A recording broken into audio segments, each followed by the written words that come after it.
Ganito kaganda yung pangkilay na to, guys. Yes, pangkilay po to, ang social, di ba?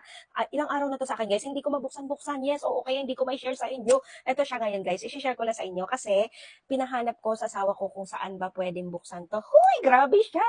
So, ito ngayon siya, guys. Ayan, tada, ganyan siya, guys. So, ayan, sa mga malilito dito, ito na, manood kayo. Ituturo ko sa inyo kung saan. Napakamura lang nito, guys, dito sa ating Yellow Basket. Di ba na iba yan? Ayan, and then ayan, and then ayan.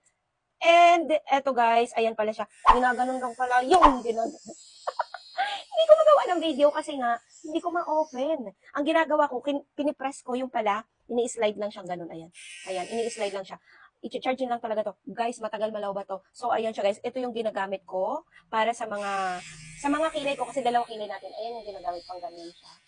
Ayan. Kapag may ganito ka guys, napakadali, napakabilis, magkilay-kilay. Yes, opo. Ayan, ganyan lang siya mga mi.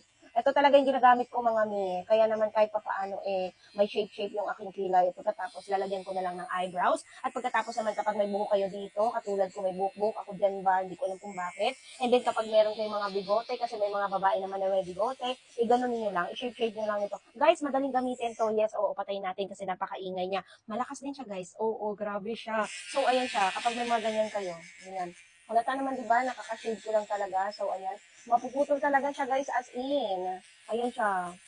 Ang kagandahan lang sa mga babae, no, kapag nag-shave sila o gumamit sila ng mga ganito, medyo matagal-tagal bago tumubo ulit. Yung pagkakaalam ng iba, kumakapal daw. No, tanda na ako, hindi naman kumakapal. Ayan siya, oh. Kumakapal siya kapag hindi ko sinave. Yes, oo. So, ayan siya. Ayan yung ginagamit ko sa aking kilay, guys. Ayan siya, mga mi. Para hindi kayo mahirapan magbunot-bunot ng kilay nyo. Huwag nyung bunutin para hindi masira.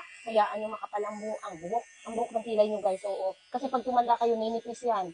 Diba? Oo. Guys, napakamura lang nito. Kung gusto nyo, ilagay ko yung link nito para makabili kayo ng ganito din. Yes, napakaganda mga min. Oh, ayan. I-off na natin. Napakasosyal ang Shala. Oh, diba?